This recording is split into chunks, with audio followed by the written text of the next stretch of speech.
estou aqui só para ser verdadeiramente útil. Eu estou aqui para representar aquele que me enviou. Eu não tenho que me preocupar com o que dizer ou o que fazer, porque aquele que me enviou me dirigirá.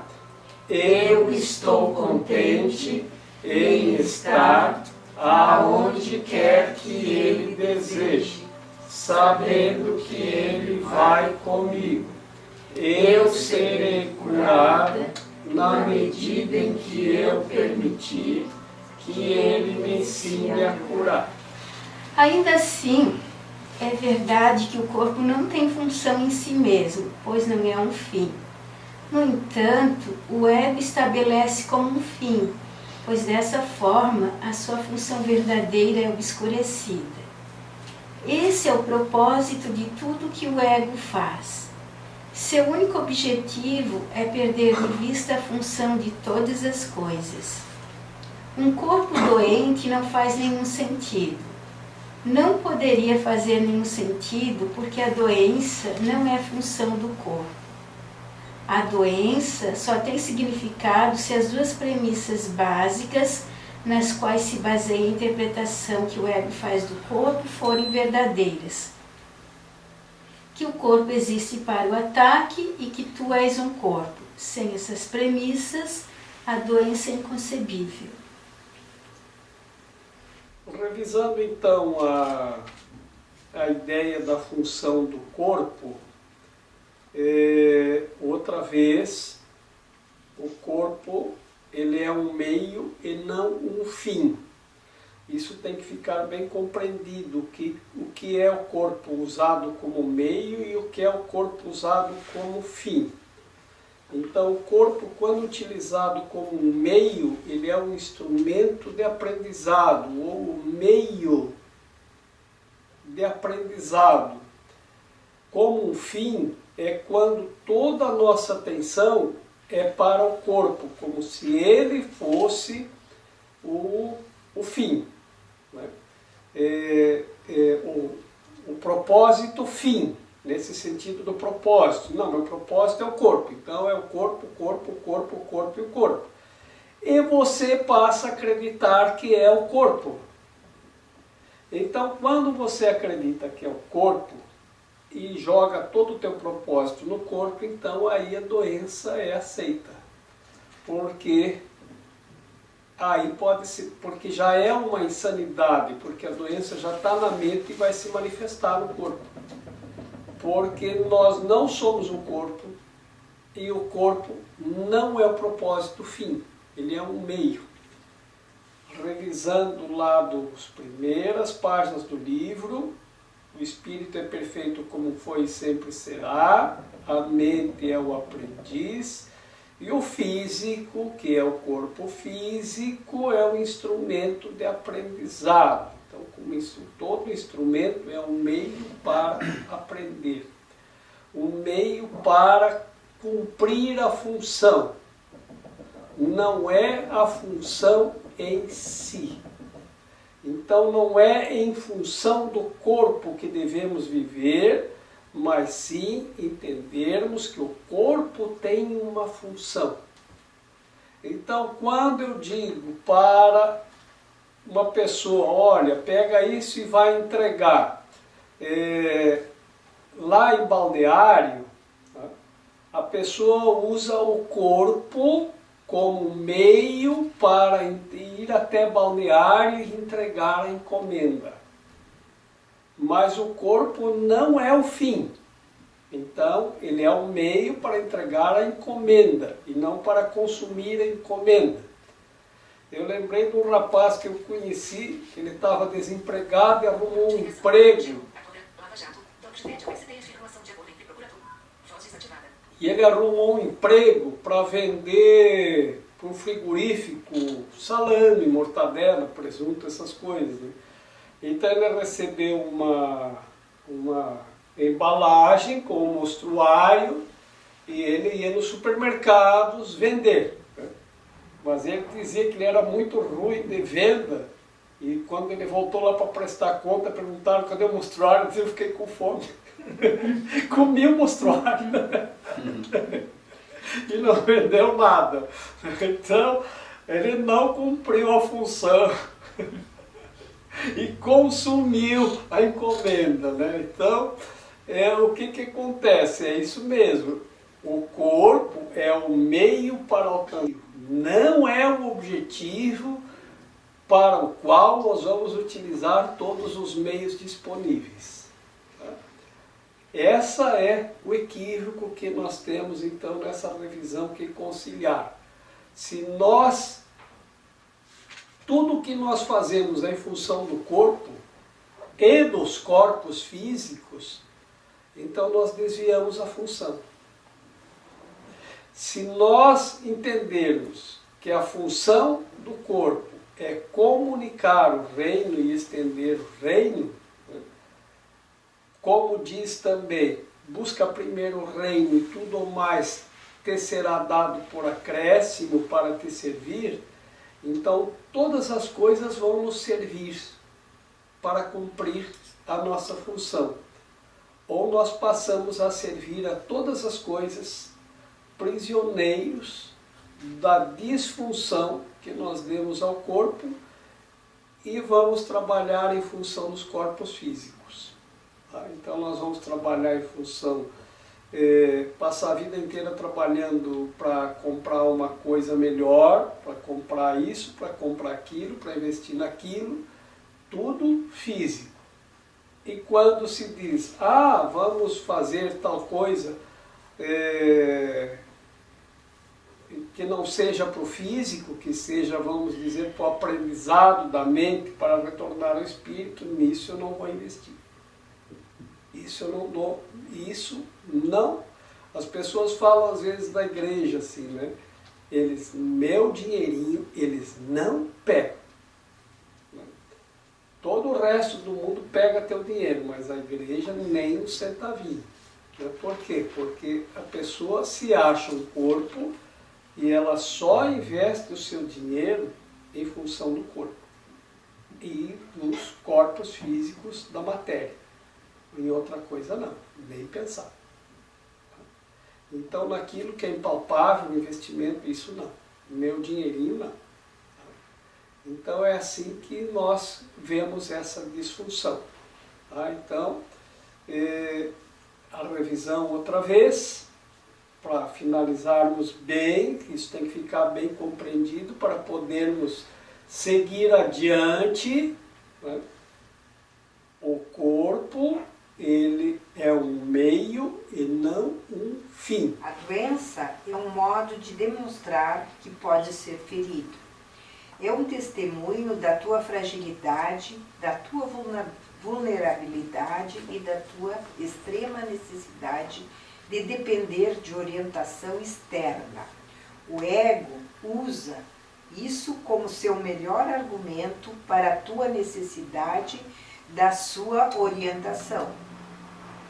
Ele dita receitas sem fim para evitar resultados catastróficos. O Espírito Santo, perfeitamente ciente da mesma situação, não se preocupa absolutamente em analisá-la. Se os dados são sem significado, não faz sentido analisá-los. A função da verdade é coletar informações que sejam verdadeiras. Qualquer forma que uses para lidar com o erro não resulta em nada. Quanto mais complicados os resultados, mais duro vem a ser o reconhecimento de que nada são. Mas não é necessário examinar todos os resultados possíveis, aos quais as premissas dão lugar para julgar verdadeiramente.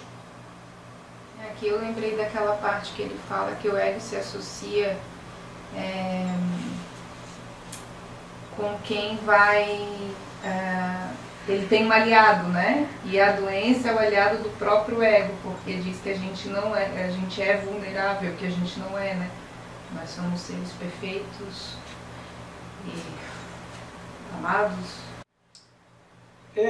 Um dia desse uma pessoa veio aqui e me disse, que eu estou com uma doença que é considerada que não tem cura, mas todos os corpos estão em estado terminal. De todos. Ouvi isso. Aí ele disse, tu também. Não tem ninguém que não esteja com o seu corpo em estado terminal. E é uma boa ideia para a meditação da quaresma, né? Que tudo que é o pó voltará. Né? Então, a meditação trabalha isso, né?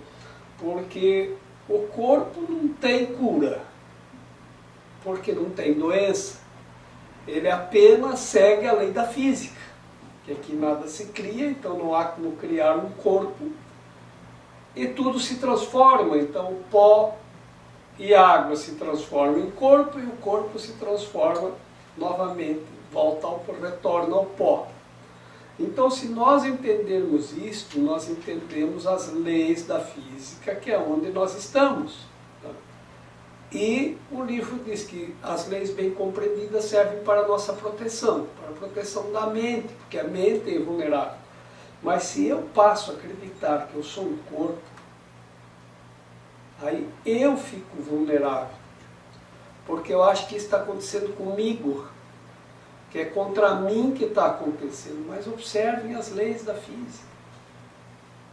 Observem as leis da igreja. As leis da física dizem, aqui nada se cria, tudo se transforma. A lei da igreja diz, tudo que é pó, o pó retornará. Então, aonde que está o equívoco? Todo mundo sabe disso, nós aprendemos disso. Por que é que nós negamos isso, então? Por quê? Porque nós queremos acreditar que somos um corpo. E essa é a tentação de que se fala. Caiu em tentação. Cair em tentação é sempre envolvendo corpos. Sempre tem corpo no meio. Ou eu caio na tentação de achar que vou ser feliz se eu tiver um corpo, ou eu caio na tentação de achar que vou ser feliz se eu conseguir o corpo de outra pessoa. Agora você é meu, agora você é minha.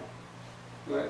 E os namorados gostam de dizer isso. Então, eu tenho um corpo e mais um agora. Né? E aí vamos ter um filho para nós dois possuirmos mais um corpo. Aí é meu filho. Né? Então, é a tentação, de certa forma, refletida num nível mais... Mas eu pego isso como exemplo para nós sentirmos como é a ideia dos corpos, como é cair em tentação. Então a tentação é isso. No fim é achar que somos um corpo.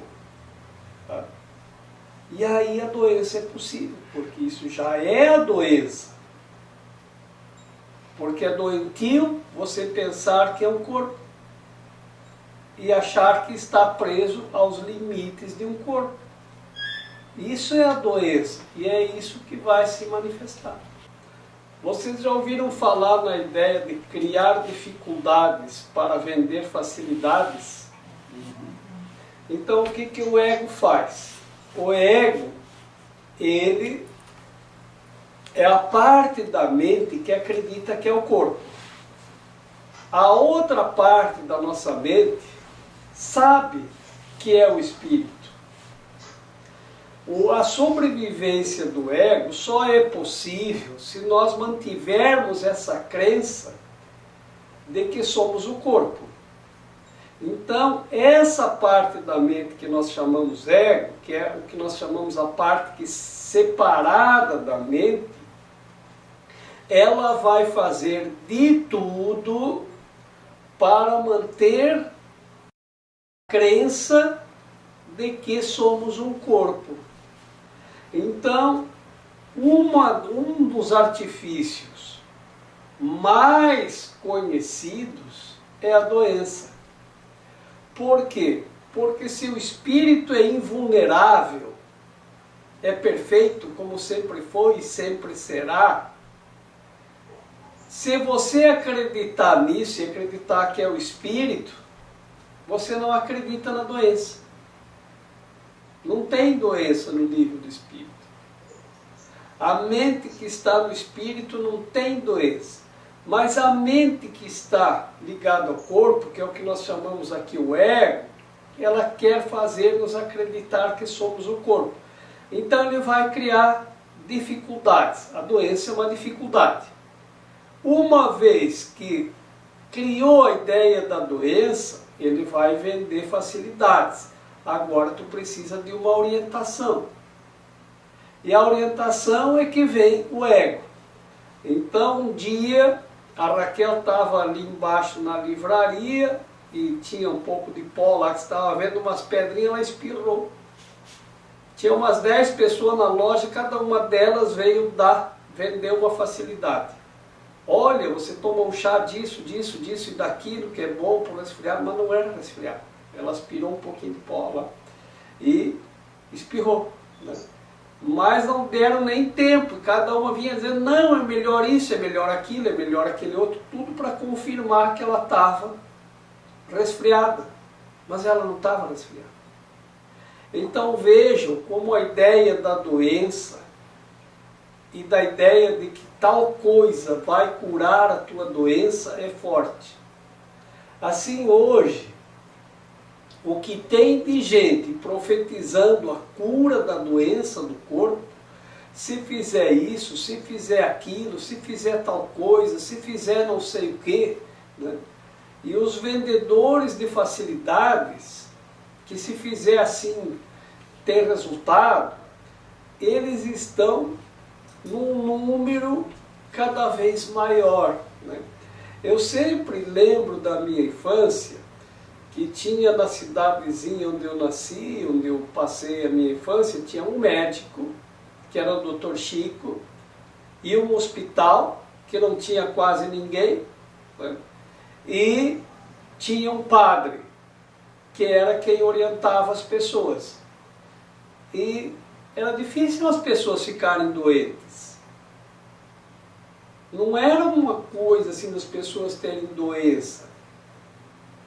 Era difícil, as pessoas não iam no médico. E depois foi se criando uma ideia.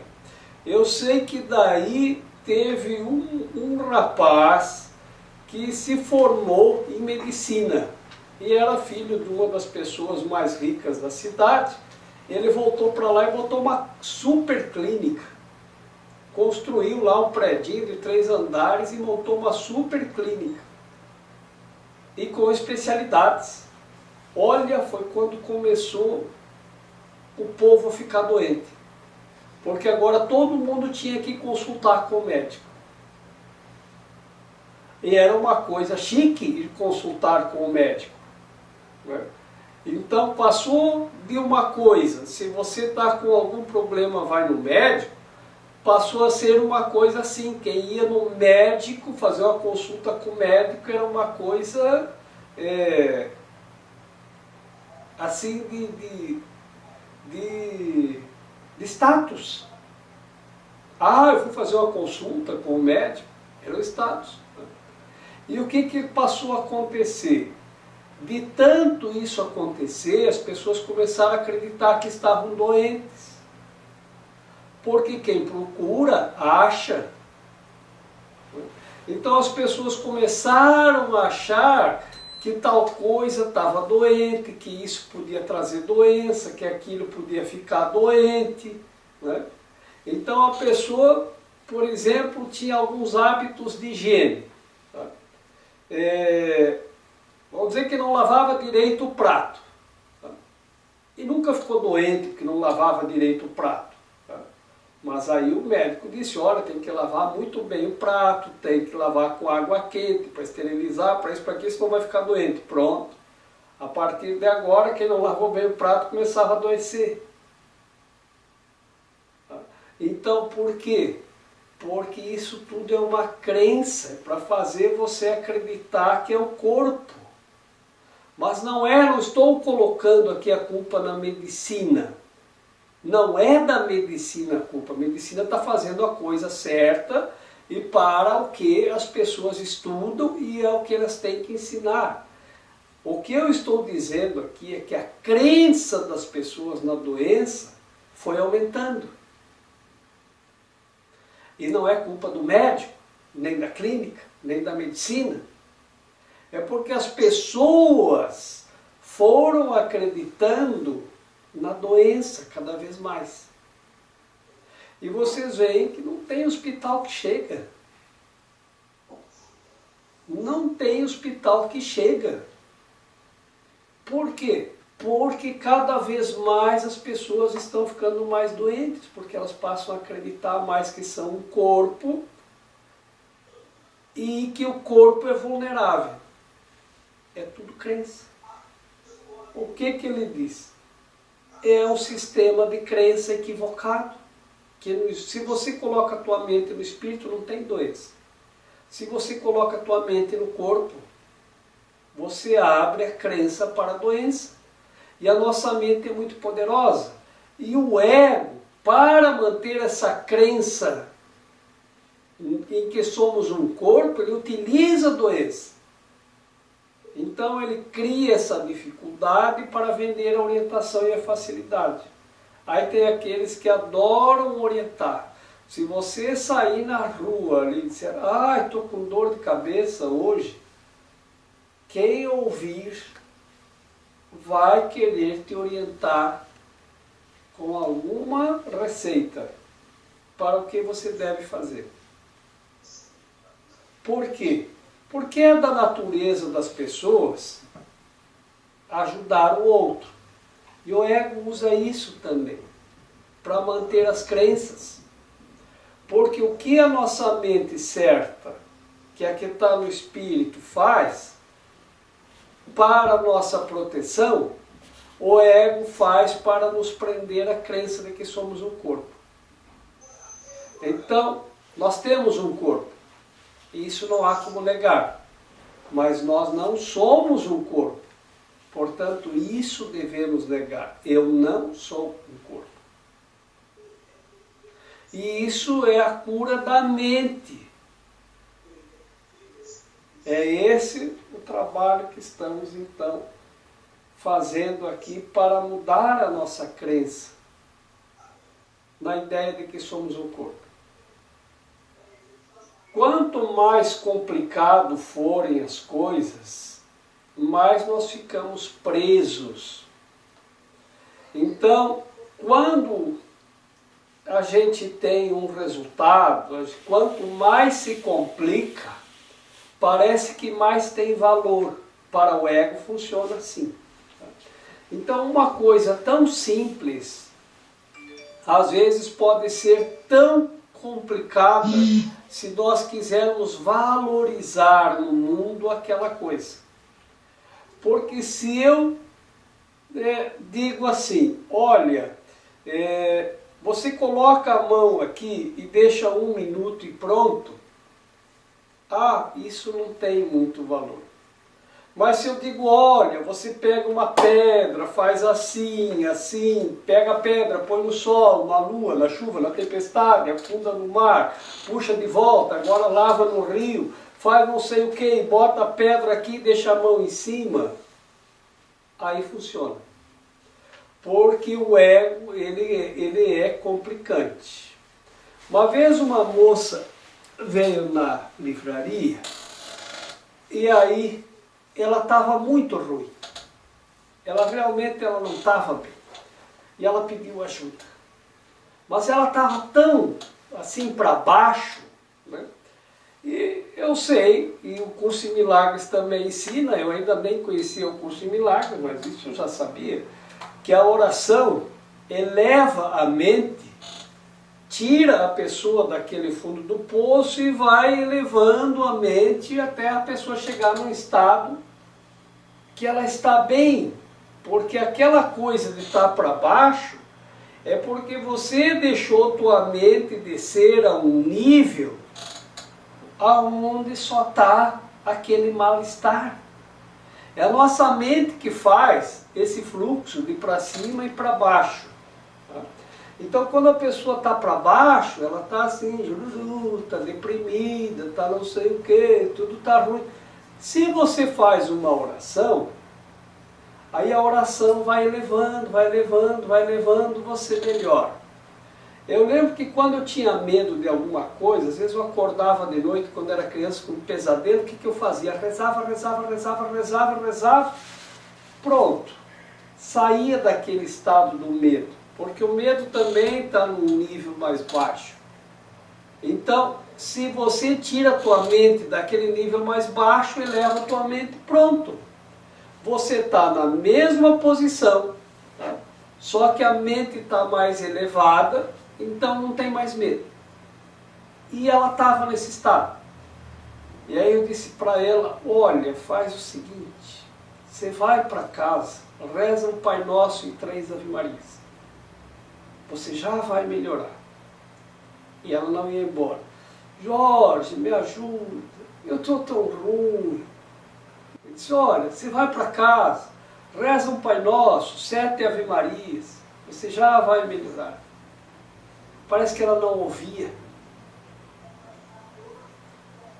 Ele dizia, não é possível, essa pessoa não ouve o que eu estou dizendo.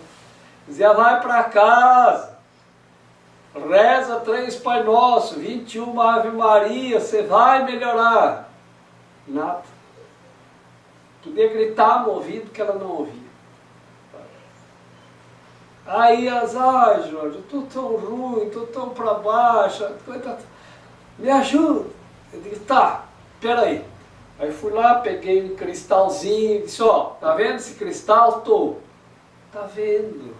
Né? Aí peguei o cristal, botei na mão assim, levantei as mãos para cima, botei ele bem para cima, deixei ele lá e fiquei. Om, om, om. Fiquei lá uns 3 minutos cantando Om com o cristal no meio das mãos. Aí peguei o cristal e disse, agora tu faz o seguinte, tu pega esse cristal, vai para casa, vai embaixo do chuveiro, porque a pessoa está precisando de um banho, né, para sair daquela energia, né, para tirar isso, né, tomar um banho quentinho, né, já melhora, né, um pouco. Aí tu põe o cristal aqui na testa e deixa correr a água do chuveiro aqui, e aí você reza Pai Nosso e Ave Maria. Mesmo a pessoa parece que já nem precisava mais, né? Já melhorou, né? E aí eu disse sim, mas esse cristal a pontinha para cima ou para baixo? Não, é assim, eu tinha que especificar. E é mais para cá ou mais para lá? Daí eu dei a posição milimétrica, aqui altitude, latitude, longitude, tudo como é que ela devia botar aqui em cima do nariz o cristal e fica segurando com esse dedo embaixo, esse em cima. E comecei a fazer a tal da complexidade, né?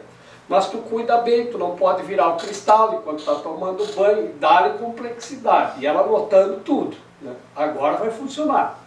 Que não pode ser uma coisa simples, reza um Pai Nosso, tem que ter complexidade, né?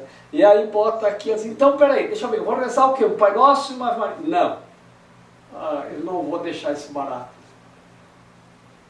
Tu vai rezar um Pai Nosso e 7 Ave Marias.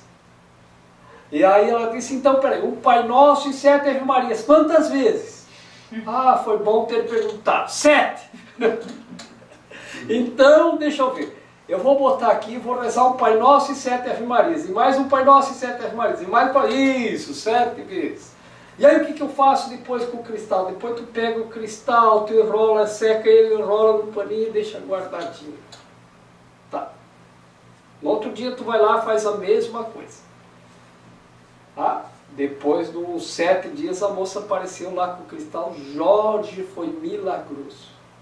Nossa, como eu melhorei. Tá aqui o cristal, o que eu faço com ele agora? Você vai ali e joga ele no mar. Porque o cristal cumpriu a função dele. Cumpriu mesmo.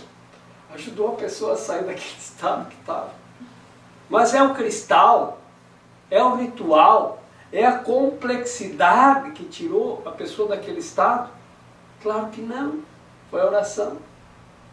E ela só acreditou na oração porque eu compliquei bastante. Enquanto eu estava dizendo, reza um Pai Nosso, 3 Ave Maria, isso era tudo.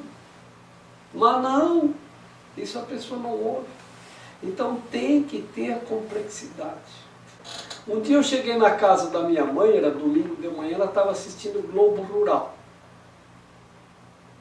E aí ela disse, senta aí, Jorge, vê que coisa interessante. E aí tinha um engenheiro agrônomo ensinando como é que se acaba com a praga tem uma lagarta do repolho, que come o repolho. Então, ele estava mostrando que você vai lá, recolhe um meio balde de lagarta do repolho e quando dá lagarta, dá muita lagarta no repolho. E elas acabam com a plantação do repolho, elas comem o repolho todo. Então você pega, põe um balde, amassa bem aquelas lagartas, enche o balde com água, daí você põe aquilo num spray e começa a espraiar em cima dos repolhos. Pronto, acabou com a praga da lagarta do repolho. E aí a minha mãe me disse, sabe, Jorge, quando eu era criança, ela me contou que ela morava na roça, que o pai dela tinha terras, mas era lá no interior do interior do interior. Mais para lá um pouquinho ainda do que vocês pensaram. Mais longe um pouco. Então para chegar lá, tinha que passar por uma trilha no mato, que naquele tempo se dizia picada, né? Se abria com o facão no mato, tinha que caminhar 4 horas para chegar na estradinha mais próxima, né? Tinha que passar por essa picada, que hoje a gente chama de trilha no meio do mato. E eles plantavam repolho, e as lagartas acabavam com o repolho. Aí um dia o vizinho que foi lá visitar ele disse, não, mas tem uma mulher que ela faz lá uma reza que acaba com a lagarta do repolho. E o pai dela foi caminhando lá para consultar essa mulher, para ter uma orientação. Bem como diz aí, é que precisa de orientação. Então foi lá. Levou 3 dias para ir e voltar. E aí voltou com a receita. A receita era assim. Toda a família tinha que levantar antes do sol nascer, enquanto ainda tinha orvalho nas plantas, recolher meio balde de lagarta, e isso tinha que ser fazendo uma oração. Então um ia fazer o recolhimento e o resto ficava rezando lá, que a moça deu uma oração para fazer. Tinha que ser assim antes do sol nascer. Daí pegava aquelas lagartas, enquanto estava amassando as lagartas no balde, misturando com água, tinha outra oração. E depois tinha outra oração, que no dia se deixava de um dia para o outro. No dia seguinte fazia a mesma coisa, levantava de madrugada, daí tinha uma outra oração, enquanto ficavam rezando, ficava espirrando aquela água em cima do repolho. E aí, se a oração fosse feita com muita fé, acabava com a praga da lagarta do repolho. E agora o cara vem ali, e eles fizeram isso. E agora o cara vem ali, e não precisa oração, não precisa fé, não precisa ser antes do sol nascer, não precisa receita de benzedeira, coisa nenhuma. E funciona. Por quê? Por que que naquele tempo precisava? Porque as pessoas não iam acreditar numa coisa simples. Precisavam a complexidade. Então precisa isso, mais isso, mais isso, mais aquilo, mas você tem que complicar. E como as pessoas gostam do que é complexo. Então aqui a gente faz o curso Reiki. Quando a gente faz aqui um curso em Reiki, a gente faz as coisas, mostra da maneira mais simples. Que é. E funciona. É simples assim. Às vezes as pessoas vêm 1 semana ou 2 depois, Jorge, mas eu andei lendo uns livros aí, e a coisa não é tão simples assim como tu disse. Mas tu não experimentou e não funcionou, fazendo simples assim? Mas lá o fulano diz que não é bem assim, que precisa não sei o que, não sei o que, não sei o que, não sei o que, não sei o que. E qual o sistema que você gosta mais? Eu gosto desse sistema que está lá no livro. porque tem não sei quantos rituais, mais isso, mais aquilo, mais acende vela, mais não sei faz o que, mas fica de ponta cabeça, e daí faz então o reiki. Tá bom? Enquanto você precisar disso, continua fazendo. Às vezes eu conto essa história da lagarta do repolho. Pode fazer enquanto você achar que precisa. Porque funciona dos dois jeitos. Do jeito simples e do jeito complexo. Qual o jeito que a gente gosta mais, que a gente acredita mais? Da simplicidade ou da complexidade? Então o ego cria a complexidade.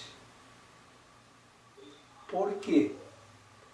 Porque ele não quer que a gente encontre o caminho. Ele não vende facilidade. Ele trabalha com a ideia da complexidade porque cria dificuldade.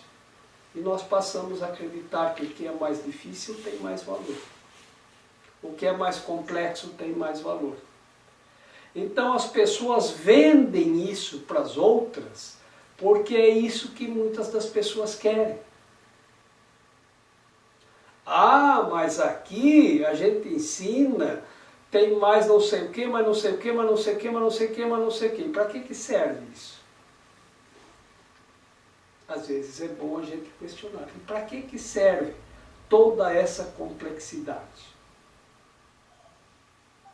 Se funciona do modo simples, para que toda essa complexidade? Quando eu era criança, para a gente telefonar para alguém, porque um telefone era muito caro, então eram raras as pessoas na cidade que tinham telefone em casa, a gente ia na telefônica. Para a gente telefonar para alguém que estava em outra cidade, às vezes era mais fácil ir lá, e mais rápido. Por quê? Porque tinha que estender fio, tinha que botar uma aparelhagem. Era aquele sistema de telefonia, era uma coisa impressionante, era cheio de bota, tá? Era cheio de cabinho, tinha que botar aqui, ali, não sei o que, agora põe lá, agora põe não sei aonde. Telefonista era uma profissão que tinha que fazer cursos complicados para fazer funcionar o telefone. Então ligava esse cabo com aquele, era cheio de conectividades, era um sistema complexo, bem difícil. Então para telefonar, às vezes eu me lembro que eu ficava sentado lá na telefônica o dia inteiro e não conseguia completar a ligação. Então eu voltava para casa e no dia seguinte eu ia lá de novo para tentar novamente a ligação. E era assim. E isso não faz muito tempo. Uma vez eu lembro que eu estava trabalhando já numa e já tinha telefone, era telefone de disco. O meu chefe disse, Jorge, faz essa ligação para mim para São Paulo, quando tu completar, tu me chama. Não tinha nem para transferir ligação do telefone para outro. Eu fiquei lá, descava, e tudo, desligava, descava. Fiquei o dia inteiro fazendo isso. Quando foi lá pelas 4 da tarde, a pessoa disse alô, e eu peguei, desliguei o telefone e comecei a discar de novo. Meu Deus, o que eu fiz? Estava tão maquinalmente, descava, desligava o telefone, ligava de novo. Era muito difícil. Olha isso aqui hoje. Eu não preciso nem discar, nem ligar, nem nada. Eu digo para o telefone, liga para o número tal, ele liga. Na hora. Então vocês vejam como a complexidade parece ser inimiga da facilidade. Ou o contrário. A gente parece que quer as coisas simples, mas ao mesmo tempo, se não tiver complexidade, não serve. E vocês vão ver, vai chegar um momento que não vai precisar nada disso para se comunicar com outra pessoa. Porque nós ainda, antigamente, precisava um monte de fio, de conexão, hoje não precisa mais. E se não precisa, a gente ainda acredita que precisa de algum aparelho para se comunicar com outra pessoa, à distância. Ainda é uma crença. Em breve não vamos mais precisar disso. Mas você acha que o ego vai deixar de vender essa coisa aqui pra gente? Não vai. Se você conseguir se comunicar, eles vão dizer que tu está maluco. Como é que tu está falando sem ter um celular? Não pode. Você vai ter que ter algum aparelho, por minúsculo que seja, você vai ter que pagar o tributo do ego. Então é assim que funciona o ego. Ele quer tornar tudo complexo para que a gente ache que sabe muito, mas não resolveu nada. Porque por mais que tu decifre toda aquela complexidade, tu ainda chega no fim e não resolveu nada. Para que serve decifrar toda aquela complexidade? Não serviu, que tu não resolveu a questão. E a questão que tem que ser resolvida é essa. É o espírito e não o corpo. Quando nós resolvermos isto, estará tudo resolvido. Um instrumento de aprendizado não é um professor. Ele não pode te dizer como te sentes. Não sabes como te sentes porque tens aceito a confusão do ego e acreditas, por conseguinte, que um instrumento de aprendizado pode te dizer como te sentes. A doença é meramente um outro exemplo da tua insistência em pedir a orientação de um professor que não sabe a resposta. O ego é incapaz de saber como te sentes. Quando eu disse que o ego não sabe nada, disse a única coisa a respeito do ego que é totalmente verdadeira. Mas há um corolário, corolário. Se apenas o conhecimento é, e se o ego não tem conhecimento, então o ego não é. Pois então, eu só sei que nada sei. E isso é tudo que eu sei. E como é que você sabe isso? Perguntaram para o Sócrates. Ele disse, porque minha mulher me disse. Que eu não sei nada. Então, vejam, esse eu só sei que nada sei, ele retrata bem essa situação aí. Porque tudo que o ego sabe é nada. Como que o teu corpo pode dizer como te sentes? Então, quando a pessoa vai lá e a pessoa põe a mão no teu joelho e diz, olha, estou vendo aqui que você está com um problema assim, assim, assim. Está vendo aonde? No meu joelho? Então o instrumento de aprendizado está me dizendo como é que eu me sinto. Aí põe a mão aqui no umbigo e diz, olha, estou vendo que aconteceu uma coisa contigo, não sei onde, não sei onde. Como que o umbigo pode dizer como é que eu me sinto? Entra no teu carro e pergunta para ele, bom dia, Carlos. Ele hoje já responde, bom dia. Pergunta, como eu estou me sentindo hoje? Será que o Carlos sabe te responder? Pergunta para o teu celular, como eu estou me sentindo hoje? Provavelmente a assistente do teu celular vai dizer, encontrei na internet algo a respeito de como estou me sentindo hoje. Você vai lá ver na internet o que alguém disse a respeito de como eu estou me sentindo hoje. Não tem nada que possa dizer a você como você está se sentindo. Mas é o que as pessoas querem, que alguém diga como eu estou.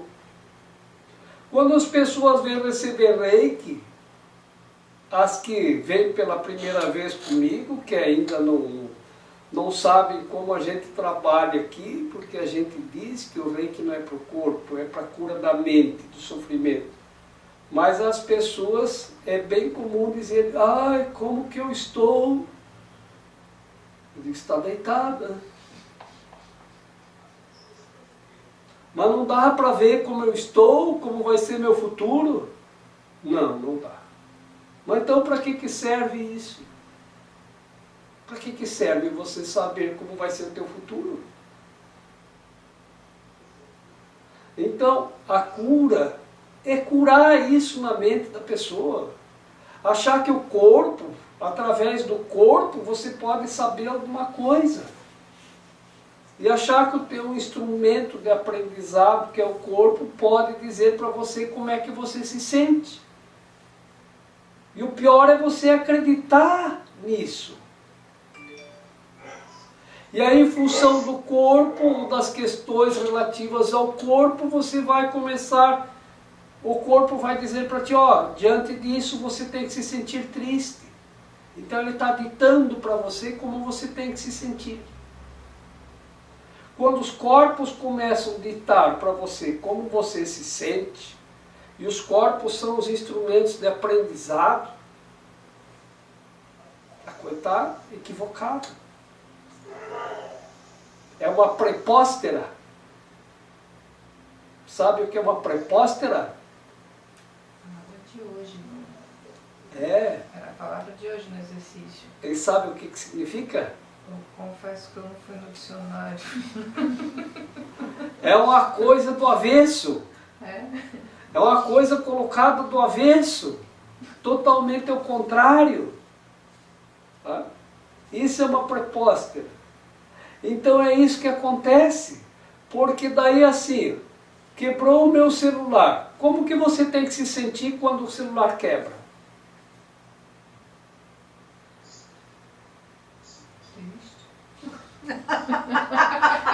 O corpo está dizendo como você tem que se sentir. Desanimado, Não é? infeliz, desanimado, Não, o pior é que- angustiado, Brava, depressivo, fica brava. bravo, Só durou revoltado, 2 anos. raivoso. Não, o pior é que nós fizemos um balanço na loja, levamos 1 ano e meio para concluir. E aí deu uma trovoada e queimou o nosso HD do servidor. Putz. E zerou tudo. Nós estamos pensando quando que nós vamos começar a fazer tudo isso de novo. Tá? Como vocês acham que a gente tem que se sentir dentro de uma situação dessas? Não faz mais balanço. Desanimado.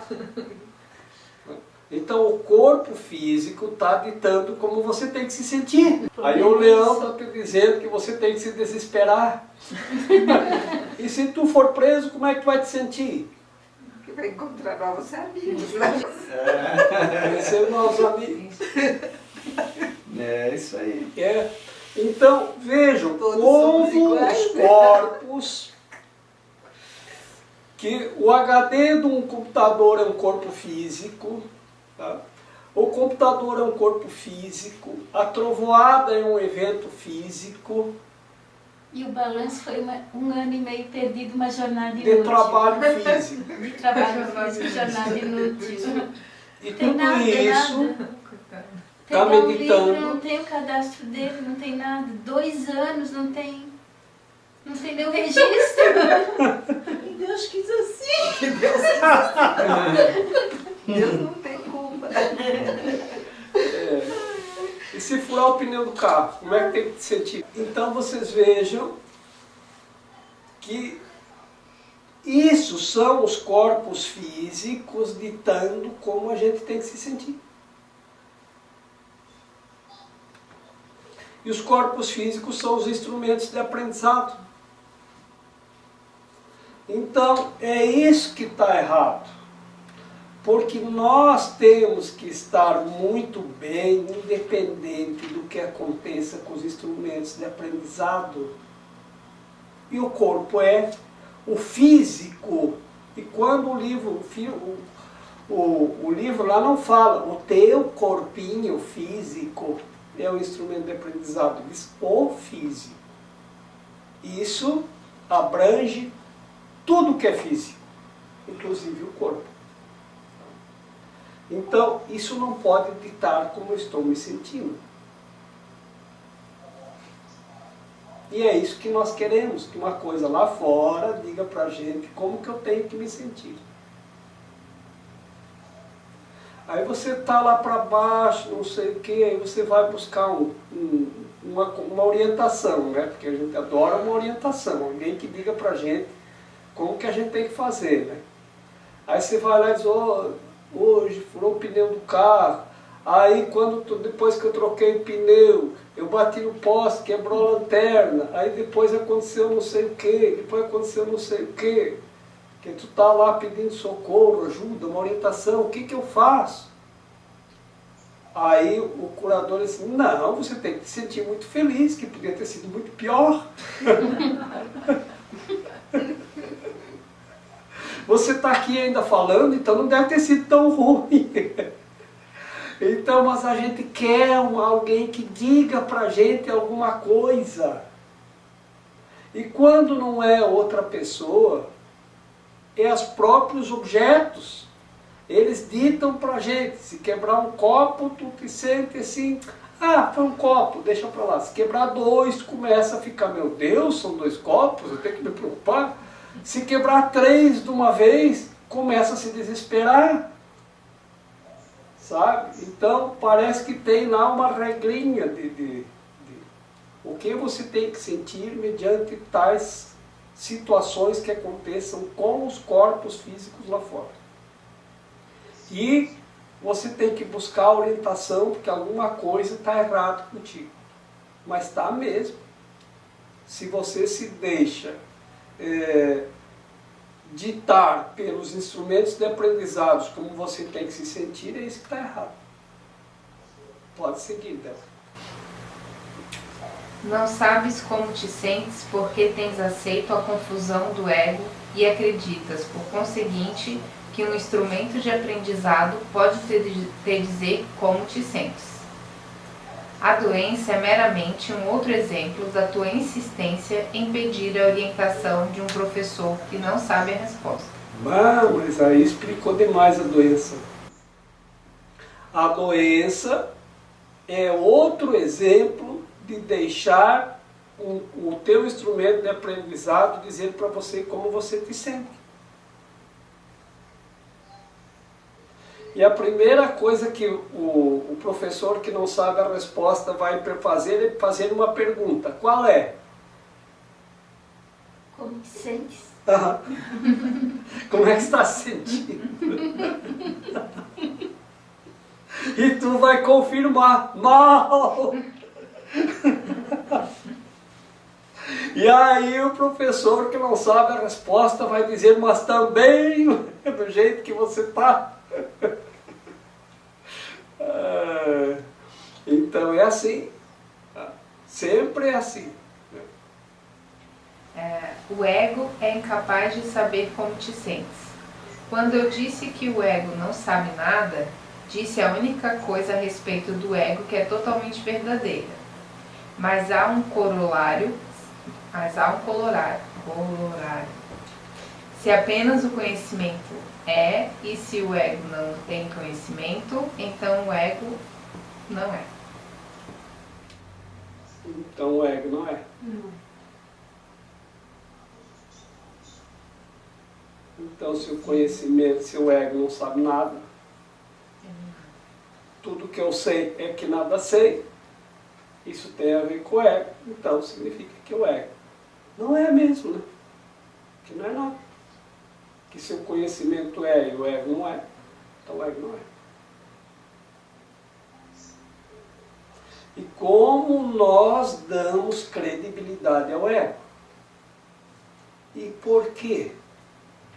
É a tentação dos corpos, porque nós queremos ser um corpo.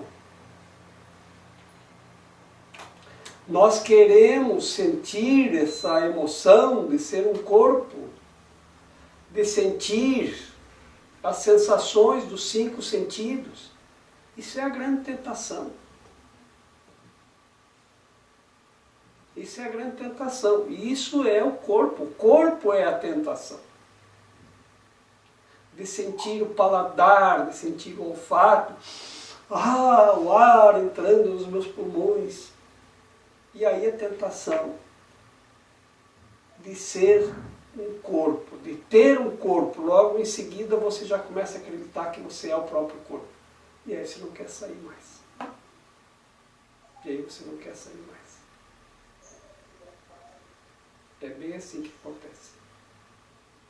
A dificuldade da gente largar esse corpinho, porque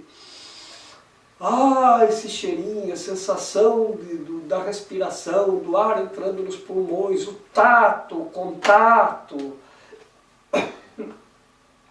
a visão, a audição, tudo é uma tentação muito grande.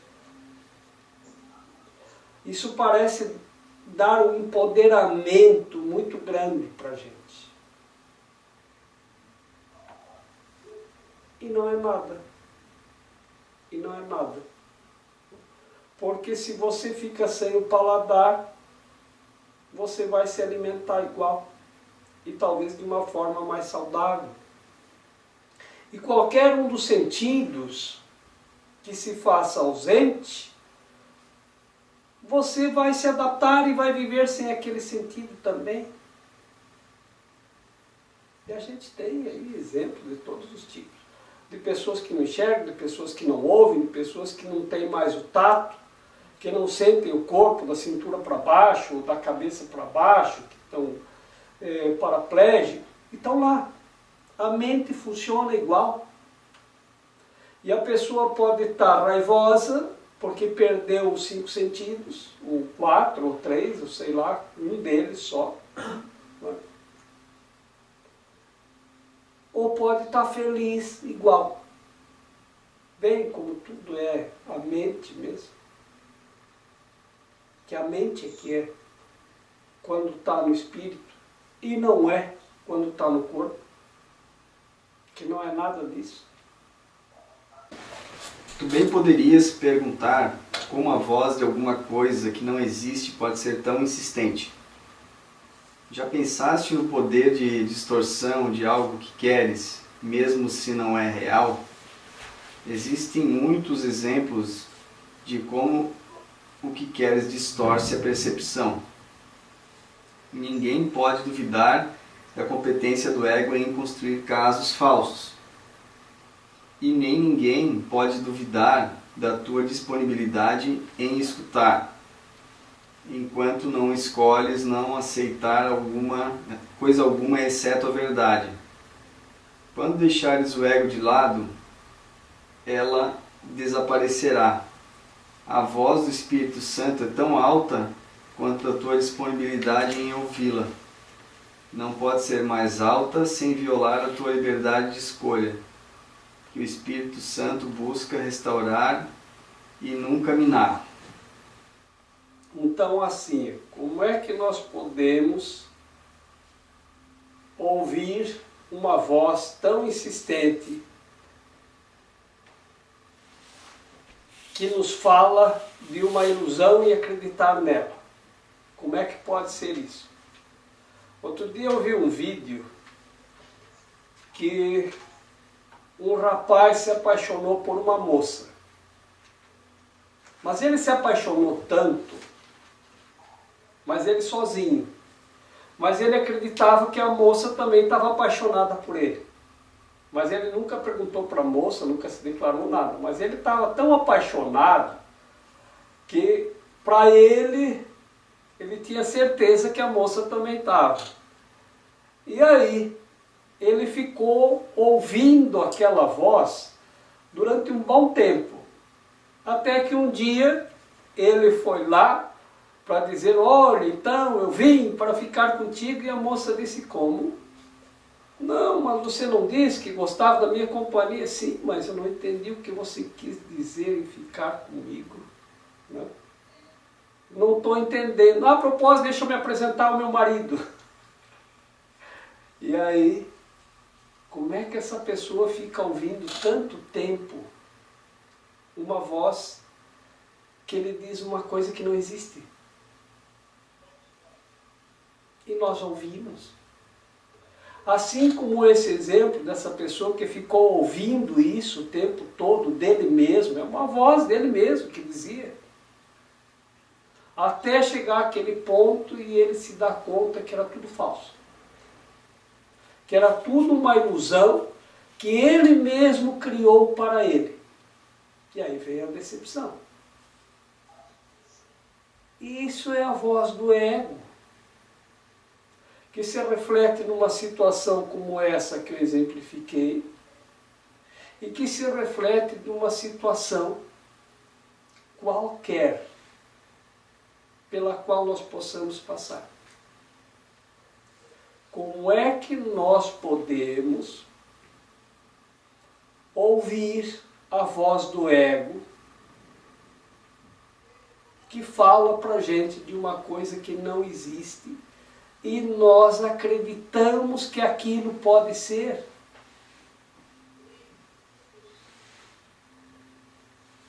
Mas é claro que não existe.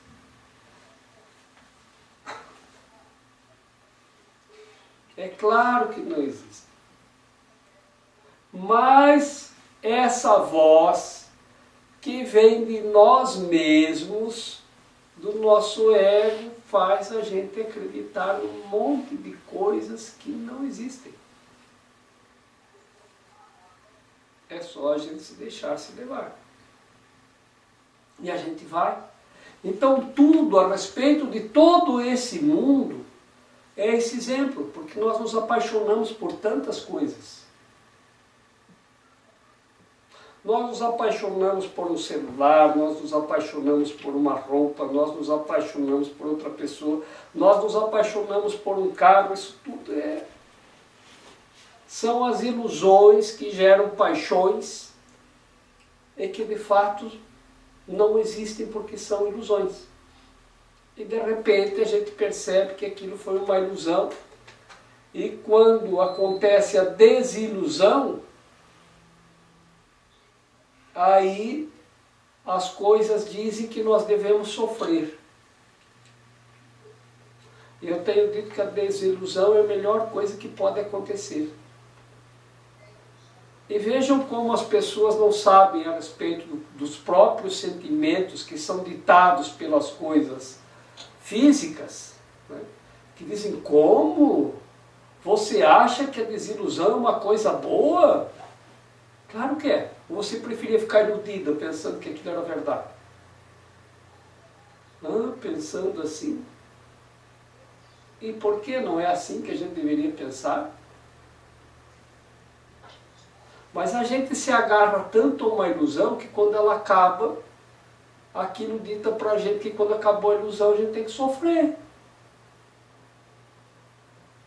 Eu não entendo por que a gente tem que sofrer porque acabou a ilusão.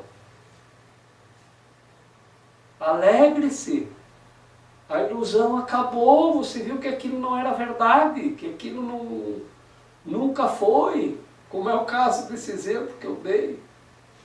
Quando o moço se deu conta que aquilo ele criou uma ilusão, porque ouviu uma voz dele mesmo dizendo que ele se iludiu, ele criou a própria ilusão para ele mesmo. Quando se deu conta, era hora de se alegrar. Puxa vida, ainda bem que a ilusão acabou. Eu estava iludido. E a gente se ilude com todas as coisas desse mundo.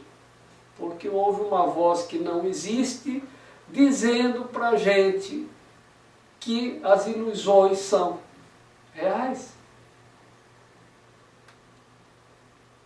Como que a gente pode se deixar levar por uma coisa assim?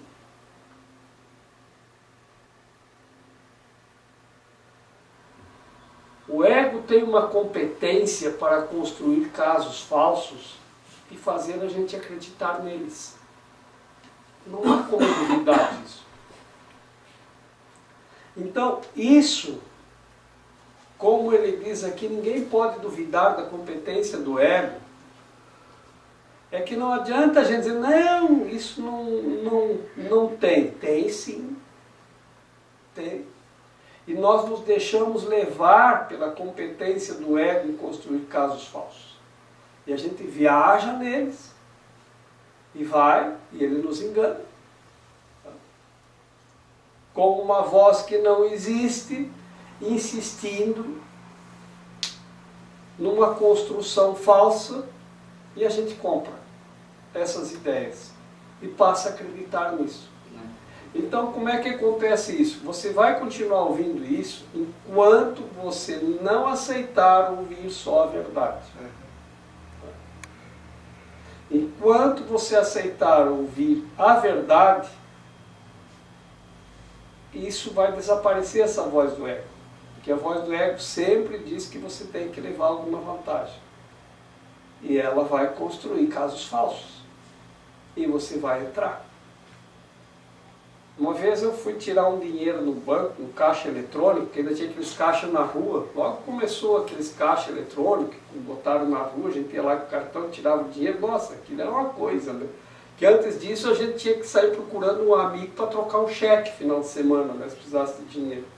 Agora não, você ia lá no caixa eletrônico e passava o cartãozinho e saía o dinheirinho, né? Aquilo era uma coisa maravilhosa. Tinha um caixa eletrônico aqui, bem na rua Felipe Schmidt, aqui, perto da loja americana. E era domingo de manhã e eu fui lá tirar um dinheirinho. E quando eu estava chegando ali, eu fui abordado por uma família. E eu tinha um adolescente, uma criança, um casal, tinha uns 3, 4 crianças, assim, entre adolescente e criança, estavam andando na rua. E o moço veio me mostrar lá uma pepita de ouro, dizendo que eles estavam sem, que eles eram mineiros, que não sei o quê, e que eles vieram para a cidade para encontrar os parentes, não encontraram, se perderam, que vieram com o endereço errado, não estavam achando, e não sabiam o que fazer, e estavam sem dinheiro e precisavam voltar para a casa deles, né? Eles eram lá de Minas e garimpavam ouro. E o que eles tinham lá era uma pepita de ouro para vender, né? E eu olhei para aquilo e digo, mas quanto? Ah, R$200 já resolve o nosso... Nós queremos resolver o nosso problema para comprar passagem para ir embora. 200, tá bom.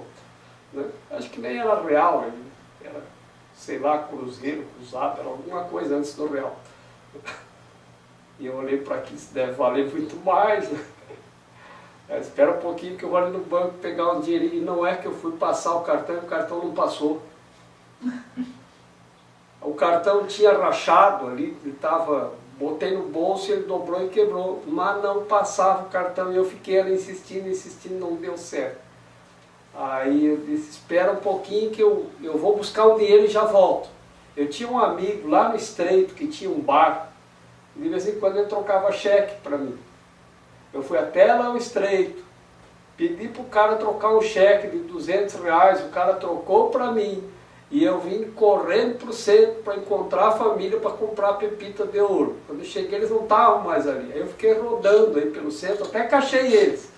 Aí eu disse, tal, já resolveram o problema de vocês? Não, eu consegui o dinheiro. Aí comprei a pepita, eles agradeceram muito. Que Deus te abençoe, que não sei o quê.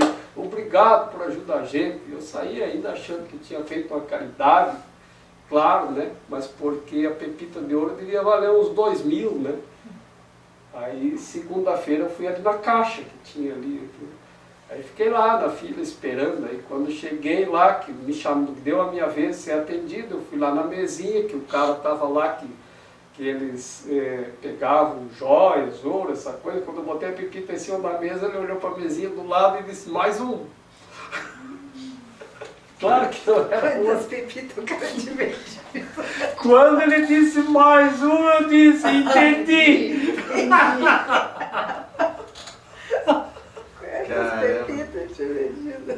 Quantas pepitas aquela família tão simples tinha vendido. Então, né? Faz a gente. Então, cria toda constrói toda uma falsidade, né? E como é que a gente acredita numa coisa dessa, que a gente não quer ver a verdade? Que ninguém vai vender uma pepita de ouro que vale 2.000 por R$200. Isso não existe. Mas a gente não quer ver a verdade, ainda mais se ele é um mineiro. Se é uma pessoa que não conhece o ouro, que não sabe o que é aquilo, pode ser, mas ele dizendo que era mineiro, que minerava ouro. Esse garimpeiro, esse mesmo sabe o valor, claro que não vai vender por menos que vale. Então só pode ser o trambique. Mas a gente não quer ver a verdade. Então enquanto a gente não escolher que quer a verdade, a gente vai ainda acreditar nas construções falsas do ego, porque isso é uma construção falsa para enganar a gente. E isso vale para tudo, para a doença. A doença também é uma construção falsa para enganar a gente, para fazer a gente sentir no corpo alguma coisa acontecendo, e aí manda a mensagem de como é que eu tenho que me sentir quando eu estou doente. Mal, ruim, triste. Essa é a mensagem que daí o corpo manda para você. Então se você sente o corpo e se sente conforme o corpo dita que tu tem que se sentir, tu só pode estar acreditando que tu é o corpo, né? E aí o ego confirma, olha cara, você está vendo como tu realmente é o corpo? Que essa coisa de evoluir espírito que eu ando dizendo lá não tem nada a ver. Veja, ela é tão alta quanto a minha disponibilidade de ouvir. Está ouvindo alguma coisa aí do Espírito Santo falar?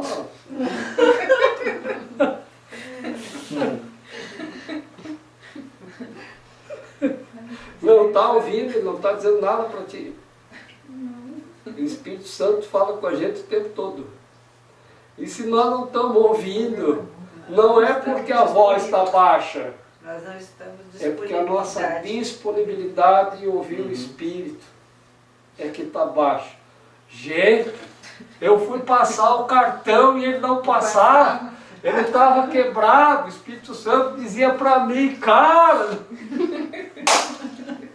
mas eu não estava disposto a ouvir de jeito nenhum. Não, eu vou comprar uma pepita de ouro que vale 2.000 por 200. É isso que eu quero ouvir. Isso que fala, gritava nos meus ouvidos. Você vê que eu saí me quebrando todo em alta velocidade, fui lá para o estreito trocar um cheque, que a gente ainda tinha usado o talão de cheque, que era bem no começo dos cartões. Voltei, fiquei rodando aí pelo centro até achar a tal família para comprar o ouro. E o Espírito Santo, na hora que eu fui passar o cartão para pegar o dinheiro, não funcionou o cartão, mas eu devia ter ouvido isso na hora. Tem uma coisa errada. Não é para eu entrar nessa, mas a gente não está disposto a ouvir. Ele gritou no meu ouvido, ele quebrou o cartão, pegou o cartão e falou, creque, creque, tá vendo? Não compra. Não, mas eu quero. E é assim que a gente faz com tudo que a gente quer. Porque é isso que é essa voz que a gente quer ouvir. Não a do Espírito Santo. Ele queria restaurar a minha integridade. E eu achava que ele estava minando a minha oportunidade de comprar o ouro por um preço baixo. E ele queria me salvaguardar. Mas mais do que isso, só se falasse no megafone, no meu ouvido, né? Mas ele tem que respeitar a minha disponibilidade. Ele fala tão alto quanto eu estou disposto a ouvir. Então, alguma coisa eu estava disposto a ouvir. Mas aquilo não foi suficiente. Tinha que alguém gritar no meu ouvido, dizer, Jorge, tu não está vendo que isso é golpe? Mesmo assim eu ia comprar o ouro. E ainda o ego ainda ia me fazer parecer que eu estava fazendo uma caridade, sabe? Tinha que parecer isso. Né? Então eu ia enganar o outro e ainda ia fazer a coisa parecer que era uma caridade. Um dia me contaram isso a respeito do mineiro. Jorge, o mineiro é assim. Ele vende para você uma vaca que vale R$500 por 5.000 e ainda faz você sair de lá acreditando que tu fez o melhor negócio do mundo. que tu é que enganou ele. O ego é assim. O ego é assim. E foi exatamente esse exemplo aí da pepita de ouro. Gente, precisava ver minha cara. Devia ter sido muito engraçado. Quando o cara lá do banco olhou para o colega do lado e disse, mais um. Puta, que situação. Eu acho que eu dei uma risada muito amarela. A vergonha. Que aí a pepita de ouro ficou dizendo o que eu tinha que sentir. Você vê se fica envergonhado agora, pelo menos, pela besteira que tu fez. Então é assim. São os troféus do ego, né? E se guardasse a pepita, Pois é, tu sabe que eu não guardei. Acho que não. Devo ter guardado por algum tempo, mas nem sei onde foi parar. Tá? Nem sei onde foi parar. Mas era para ter guardado como um troféu aqui. Né?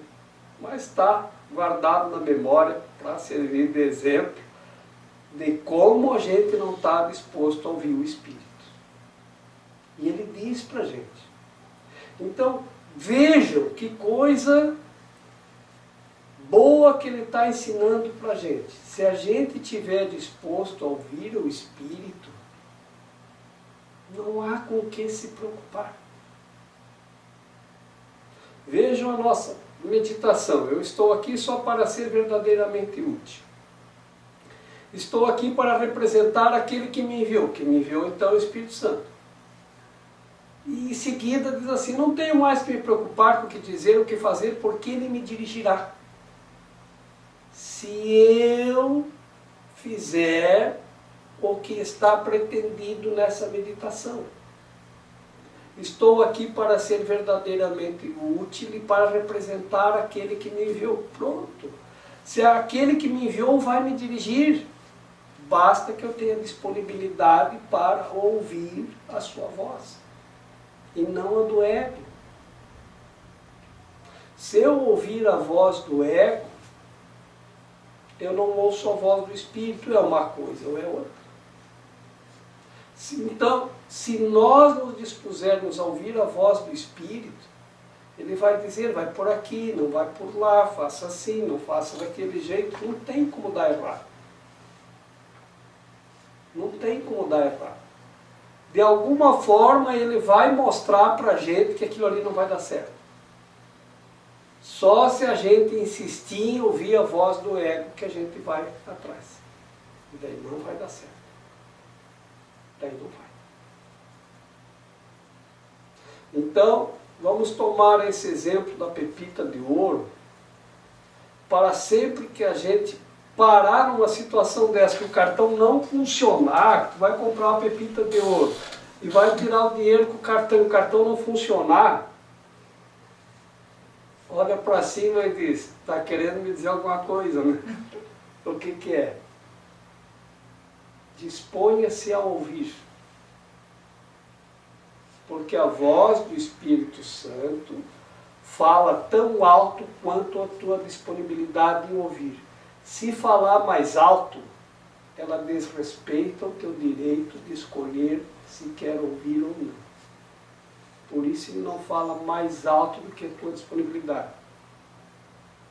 E também para respeitar o direito aos outros do silêncio, né? Porque a gente já vive num mundo turbulento. Imagina se o Espírito Santo ficasse falando aos gritos. Né? Isso é uma gritaria nessa cidade. Não faz isso! Não vai por ali! Não vem que está fazendo errado! Ia ser uma gritaria. O que é essa gritaria? Não é o Espírito Santo orientando as pessoas.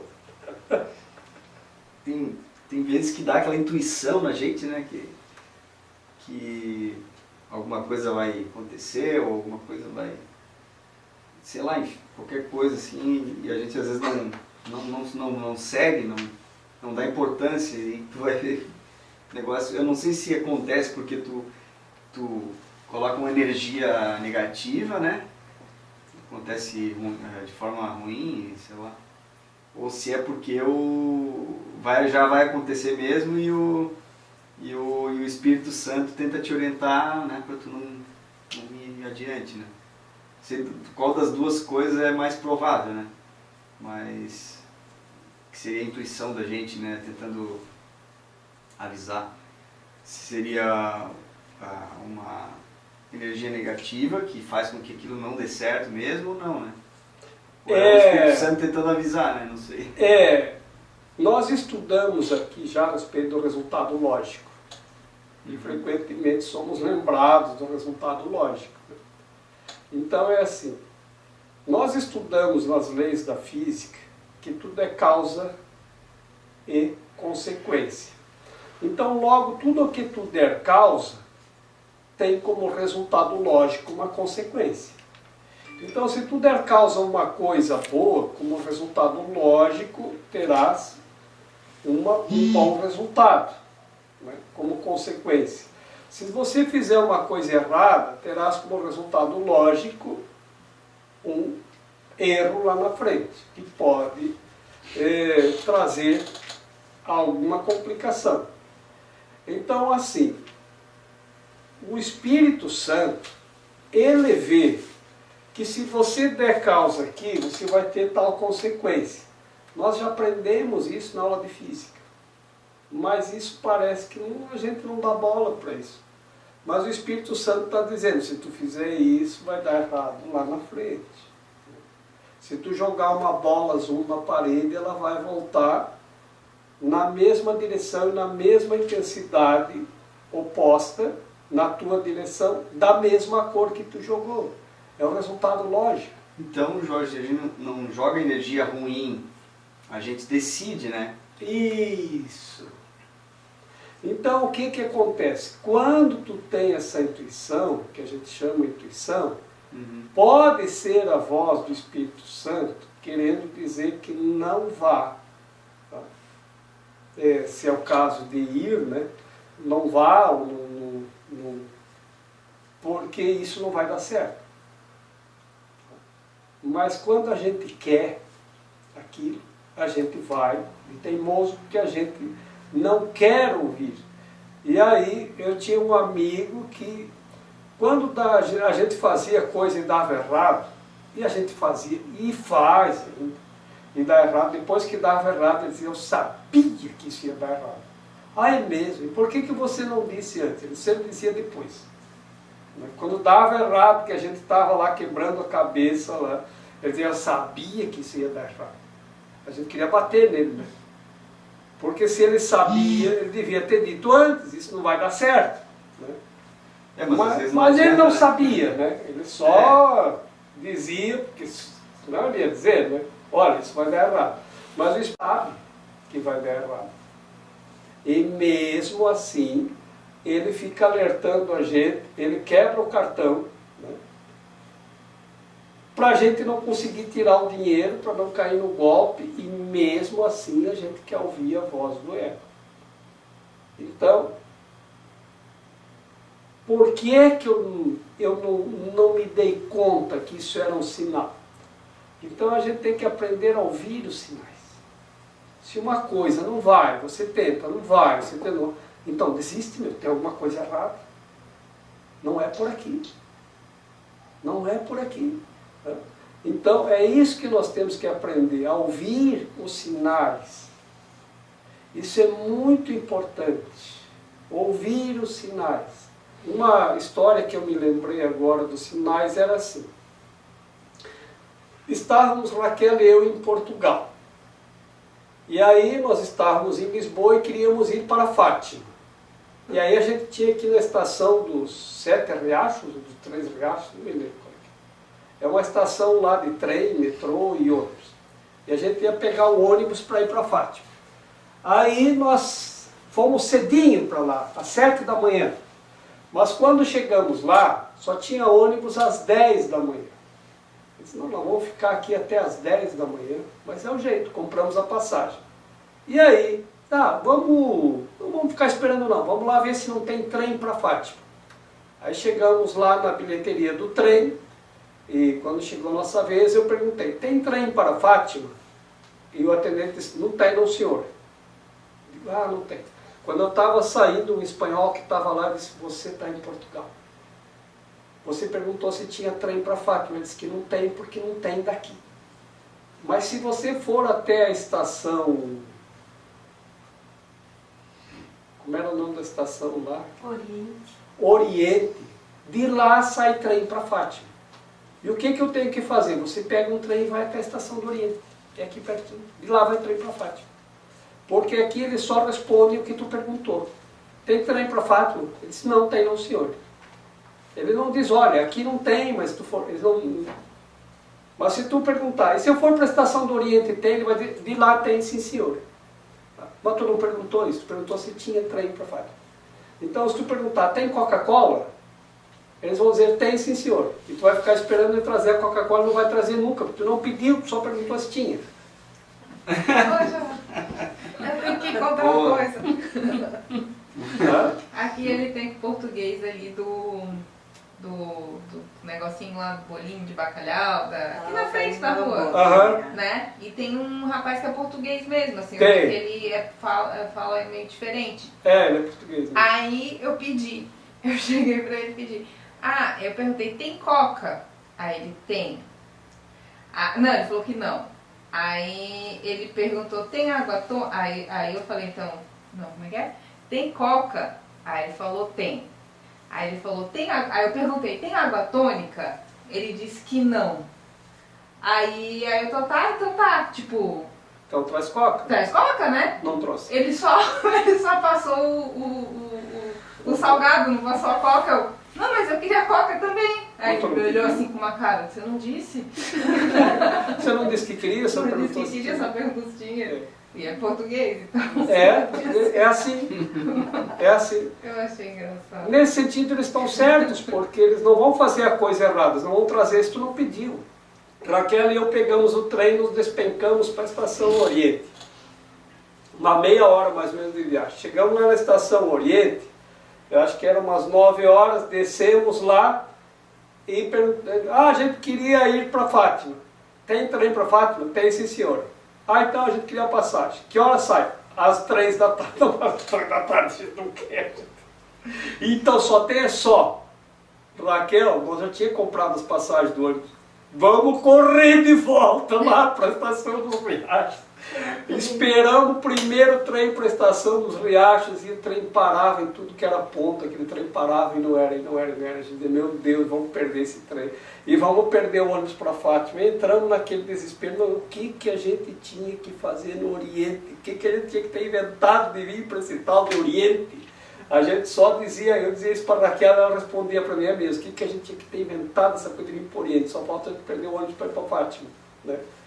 E aí eu sei que a gente foi, quando chegou lá na estação dos Riachos, não parou o trem no mesmo lugar que a gente saiu. Parou bem mais longe. E aí a gente não sabia como ir até o ônibus. E aí pergunta para um, pergunta para o outro, até que nós corremos tanto, que quando nós chegamos, estava lá, nós corremos para dentro do ônibus, o motorista fechou a porta e saiu. Foi no último instante. E eles não esperam. E aí fomos para Fátima. E aí eu sei que quando voltamos de tarde de Fátima, a gente estava perguntando, meu Deus, que sufoco, não? A gente podia ter ficado quietinho lá, esperando o ônibus às 10 horas. A gente tinha comprado a passagem, podia ter tomado um café, né, comido uma tosta, né? E aí nada, né? Ficamos se quebrando tudo dentro do trem para cá e para lá, para ir para o Oriente. O que a gente tinha que ir para o Oriente? E aí nós passamos na frente de uma agência de turismo e está lá, promoção para o Oriente. Cairo. Aí tinha um voo bem baratinho para o Cairo de promoção para o Oriente. Eu digo, olha Raquel, é para a gente ir para o Oriente. Era isso que eu queria dizer. Compramos a passagem e fomos para o Oriente, fomos para o Cairo. Que não estava programado. Compramos na hora a passagem para o Oriente e fomos. E era alguma coisa que a gente tinha que ir, né? Então, puxa, foi uma coisa, o que tinha que acontecer para a gente ouvir que tinha que comprar aquela passagem para o Cairo naquele dia. E aí a gente foi de Lisboa para o Cairo. Então, ficamos 2 dias no Cairo, que a gente tinha livro em Portugal, que nem sabia o que ia fazer lá, que a gente foi lá para fazer um curso. E daí ficamos com 2 dias livres lá. Então de lá nós fomos para o Cairo, foi uma experiência muito interessante que a gente teve lá, de aprendizado. Então tem que ouvir os sinais. Sabe, se a gente não tinha ouvido o sinal de ir para Lisboa, a gente não teria tido aquele aprendizado. Se a gente estando em Lisboa, como a gente tinha 2 dias livres, que a gente não tinha mal o que fazer, não tinha ido para a estação do Oriente, a gente ia passar na frente da agência, aquela promoção para o Oriente não ia significar nada. A gente ia passar direto e não teria ido. Então tem coisas que estão tão... Parece que o Espírito Santo está gritando no ouvido da gente. Mas ele grita porque a nossa disponibilidade de ouvir está mais alta. Porque a gente estava pensando, o que nós vamos fazer? A gente estava perguntando. Então ele falou no tom que a gente estava disposto a ouvir. Vamos para o Oriente. E se a gente não tivesse pego aquele trem e voltado correndo, a gente não tinha questionado, mas que Oriente, Oriente, Oriente, Oriente. E quando a gente estava voltando de Fátima para o hotel, estava lá, promoção para o Oriente. Olha, vamos ali comprar passagem, compramos, na hora. Entendi. Como dizem os portugueses, estou a perceber. Que demora para a gente perceber a coisa, de repente, entende. E é assim que funciona. Então, prestar atenção, porque o Espírito Santo, ele se manifesta. Ele fala com a gente o tempo todo. A voz dele está tão alta quanto a nossa disponibilidade para ouvir. Vamos levar isso para essa semana e daqui para diante. Vamos ver se essa semana a gente ouve alguma coisa, para ter o que contar na semana que vem. Então, na semana que vem, a gente se encontra na terça e vamos ver se alguém, em algum momento, se dispôs a ouvir. E a gente pode pedir para ouvir. Então diz, Espírito Santo, eu quero ouvir tua voz. O que é que eu tenho que fazer diante disso? Me diz. E aí, ouve. Ouve. Presta atenção. Ele pode quebrar o teu cartão do banco, ele pode mandar pegar um trem para o Oriente e voltar. Da maneira que seja possível para você ouvir. Você vê o que ele teve que fazer para a gente ouvir. Mas a gente estava disposto a ouvir. Estava disposto, mas não tão facilmente, né? Teve que entrar numa viagem inútil, aparentemente totalmente inútil, porque não precisava ter feito aquela viagem inútil. Aquilo foi uma coisa totalmente inútil. Aquela viagem de trem. Mas se não tivéssemos feito, a gente ia passar na frente da agência, tá aquele cartaz lá, promoção para o Oriente, e a gente não ia ouvir. Não ia ouvir a voz que dizia, Oriente, aqui, ó, promoção, vai. Então, exercício para a semana. Tá? Nós temos a meditação da quaresma, lembra que tudo é pó e ao pó voltará. Nós temos os exercícios do curso em milagres. E mais agora ouvir a voz do Espírito Santo. Em algum momento você vai ter que se dispor a ouvir. E depois você vai vir aqui a semana que vem contar a experiência. Então a semana que vem todos tragam uma experiência de como eu ouvi o Espírito Santo. Tá? Dever de casa, crianças. Tá? Nós vamos chamar um por um e você vai ter que dizer, essa semana, uma redação, essa semana eu ouvi o Espírito Santo, porque faz. Tá bom? Eu estou aqui só para ser verdadeiramente útil. Eu estou aqui para representar aquele que me enviou. Eu não tenho que me preocupar com o que dizer ou o que fazer, porque aquele que me enviou me dirigirá. Eu estou contente em estar aonde quer que ele deseje, sabendo que ele vai comigo. Eu serei curada na medida em que eu permitir que ele me ensine a curar.